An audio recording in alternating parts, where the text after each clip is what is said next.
Chess YouTube, Magnus Carlsen and Faustino Oro, the child prodigy himself, have just faced off in the new chess.com tournament 3-0 Thursdays, a 3-0 Blitz tournament. There's actually 3 different tournaments on Thursdays now, which is pretty cool. And the game they had was simply off the charts. Magnus, Mr. Maggie Man himself, starting the brutal tactical hurricane on the Kingside with a series of insane pawn advances, including f3 right here, a few moves later the move h5, and then finally the finishing blow g3. But how did we get here? Let's find out. In the game, Faustino Oro opens 1e4, and Mr. Maggie Man 1c5, the Sicilian Defense. We have knight f3 and e6, and which line will Magnus go for? Will we get a Taimanov, a 4 knights, a Kan? Let's find out. Here, Faustino, d4, the strongest move, the open Sicilian. We have c takes, knight takes, and now here Black has several different options. You can go for a Scheveningen, a Taimanov, a 4 knights, a Kan. There are many options here.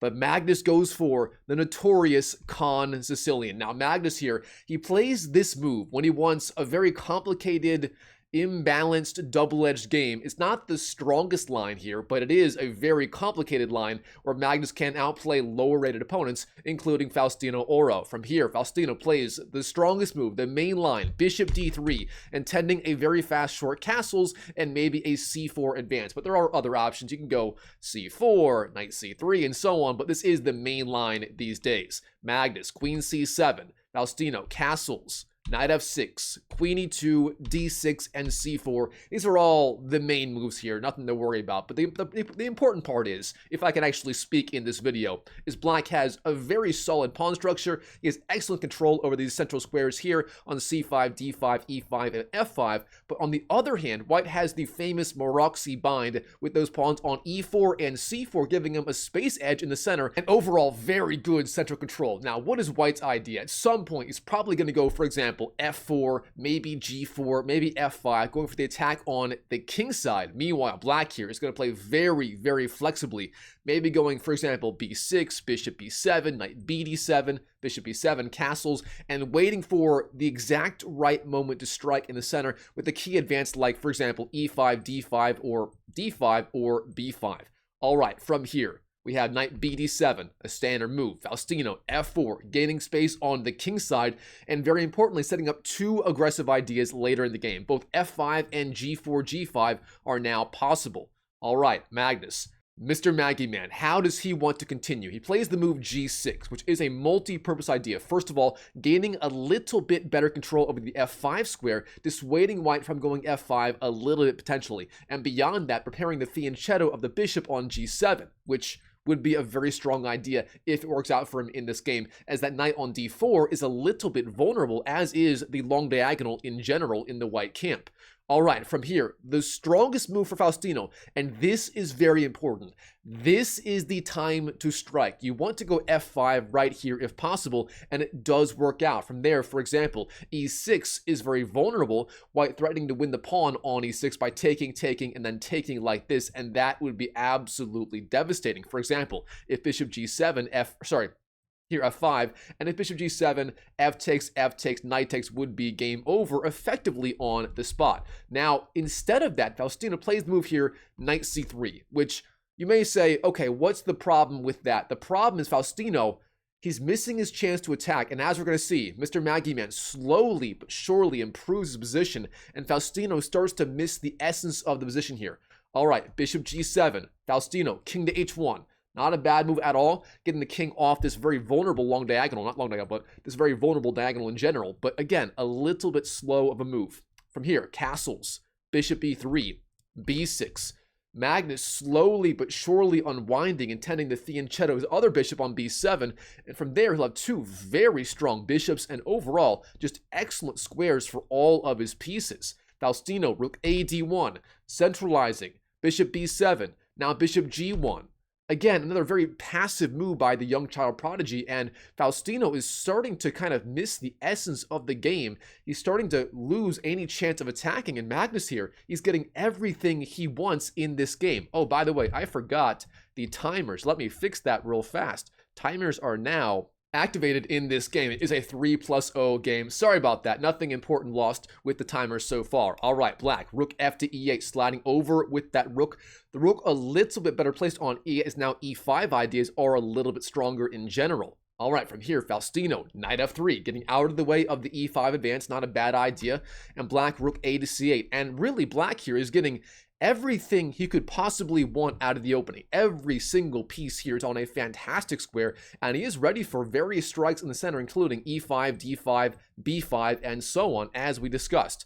All right, Faustino, rook to C1 is the move, sliding over with that rook. A very solid idea, basically placing the rook opposing the black queen on C7, and here Magnus, he sees this and simply slides back, queen to B8, which may look a little bit passive if you're a beginner. However, Magnus's idea here potentially is queen to A8, setting up a little mini battery of the queen and the bishop on the long diagonal, which is actually a very strong idea in general, pressuring E4, pressuring all of these squares, and a very typical idea in the Kan Sicilian in general for black.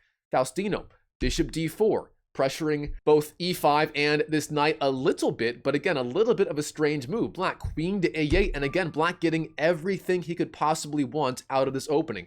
Faustino, rook F to E1, and now black, bishop to H6, a very interesting move, pressuring F4, and what can white do to defend that pawn? Honestly, it's not that easy to find a good response. Moves like G3 weaken this diagonal way, way, way too much. You simply cannot do that and survive, but what else can you do? Bishop E3 is a little passive, and queen D2 also puts the queen on a pin with the pawn on F4. You don't want that either. Instead, Faustino finds the strongest move here, being a very strong player, rated over 3,100 on chess.com, finds the move knight G5, jumping up with that knight and blocking the attack of the bishop. But here, Magnus, he is ready to strike, and he plays the extremely strong, extremely timely move, E5, advancing in the center. What is the idea? It's simple. You cannot take that pawn, as then the knight on G5 would be hanging. Faustino, what do? He goes back, bishop to E3, defending the pawn on F4, as well as the knight indirectly. But Mr. Maggie Man himself, he does not mind. He trades on F4. E takes F4 is the move. Bishop takes F4, and then knight to C5, jumping in, pressuring both E4 and D3 with that knight. A very strong, very timely move.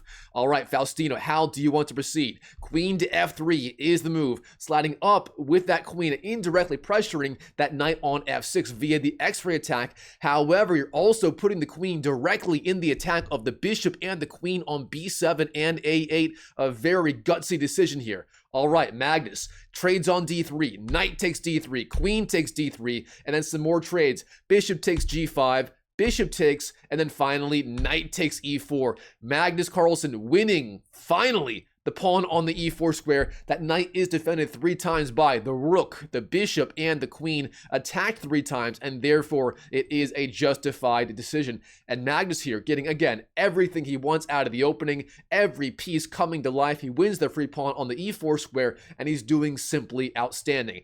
However, Faustino, this guy is down, but not out. He trades on E4, knight takes, bishop takes, queen D2, sliding down with the queen and eyeing, very importantly, these weakened dark squares in the black position. All right, Magnus, rook to C5, sliding down with the rook, and Faustino, a very dangerous move, bishop to F6, threatening mate in 2 moves, a queen to H6 and queen to G7. For example, if Maggie Man ignored the threat and went queen to B7, then queen to H6 is literally checkmate. Black can, only sacrifice material here, perhaps, I don't know, taking on G2, delaying the inevitable. Instead, here, Magnus, he finds the idea, rook to F5, rook to F5. You must pressure the bishop right away. You cannot let it live right there. Now, Faustino, bishop D4, sliding back, again threatening ideas like queen to H6, but black could block the diagonal if he needed to. Here, B5 is the move, gaining space and opening up lines of attack on the queen side as well. Now, young Faustino, he defends. B3, defending the pawn. We have B takes, and then queen to C6, sliding down, pressuring the pawn, and just centralizing in general a little bit more, defending D6, and so on. All right, Faustino, king G1, sliding over with the king, getting the king off this very vulnerable diagonal here. Therefore, taking on g2 would not come with check in the future if that does happen. But Magnus, he's ready. d5, advancing in the center, trying to blow open the game, getting good squares for everything. Faustino, he keeps the game close. c5. Now, right here, let's slow down and talk strategy. The most important factor in this position by far is these two bishops, the white dark squared bishop versus the black light squared bishop. Now, when you have bishops of opposite colors like this in the middle game, it leads to very aggressive attacking games. That's because both sides are basically attacking on opposite colors. However, in the end game, it would be somewhat drawish. However, with the queen still on the board, it's going to lead to a very aggressive tactical fight. All right, from here, Magnus, g5 is the move, advancing on the king side, guarding the h6 square, blocking the queen, and just in general, setting up a brutal kingside pawn storm with moves like f5 and h5 likely coming in the near future. Here, Faustino, rook to f1, sliding over with the rook. Black defends, h6 guarding that pawn. That way, if the rook takes and the bishop takes, g5 would be defended by the pawn and therefore not be under attack by the queen. All right, from here, Faustino, h3, giving some loft for the king on the h2 square if it needs it. Now we have some rook trades. Rook takes, and then f5, gaining space on the king side. All right, queen to c3.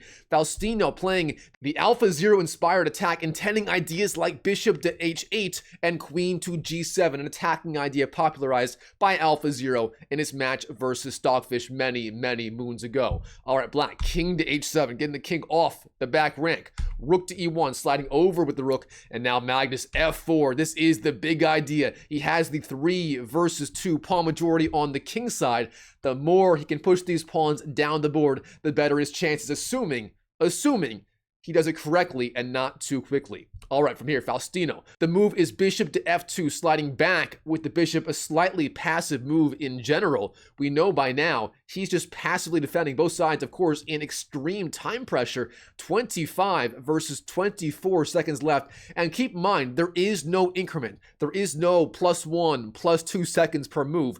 Both sides literally have 25 to 24 seconds left to make every single move. That means every single move here counts so much. All right, black, rook to e7, getting off the back rank. Now queen d4, king to g6. The king march begins. Queen to h8, sliding to the back rank, maybe intending, for example, bishop d4, the regrouping of his pieces. Now, queen to f6, offering the queen trade. Magnus here, he knows in the endgame, with the 1 extra pawn, he basically cannot lose. Therefore, an endgame would be excellent for him.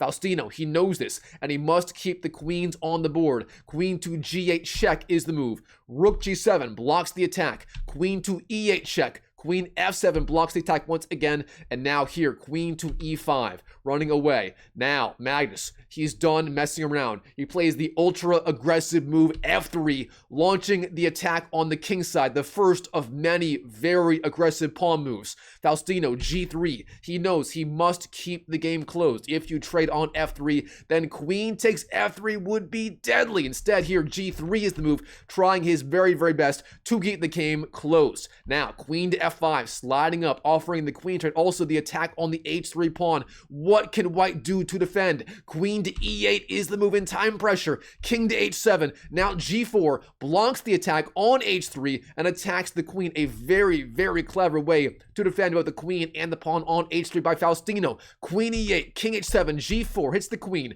Queen d7, slides back and once again offers that queen trade. Maggie Man being very annoying in this game. Queen to e5, avoids the queen trade for now. Rook e7 once again pressures the queen. Now queen to f6, sliding up. Queen e6, and here Faustino, so far he's played a fabulous game, and in this position it is absolutely critical to find the right move. And the right move here, believe it or not, is actually to trade into the endgame. Queen takes e6 is the move, and here is why. After queen takes, rook takes, with the fixed pawn structure on the king side, Faustino would have decent drawing chances. For example, rook to say e3 and take rook b3 or a3 and so on would be okay for white. He'd have very good drawing chances overall. Now instead, he plays the move queen to f8. And this is a fatal mistake. Magnus here, h5, he continues the attack. He is not slowing down. Faustino, bishop d4,